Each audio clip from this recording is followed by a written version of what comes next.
Here's a good guillotine variation where I change my grip a little bit, and as opposed to grabbing like this, which is the standard guillotine, I loop my thumb around.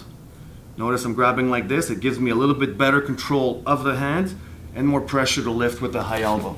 So what I want to do, I want to always begin with looping my hand underneath my opponent's chin, okay?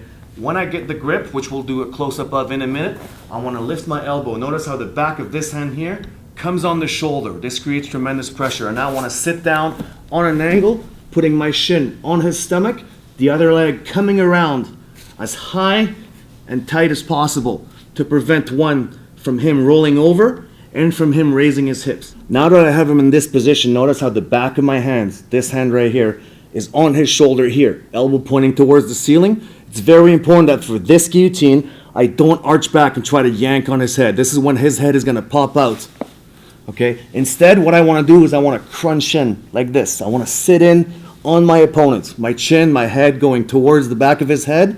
As I do this, my elbow is lifting at the same time, and my legs are keeping very tight here. Okay, this puts tremendous pressure on the trachea, right on the throat. And I have a good guillotine like this.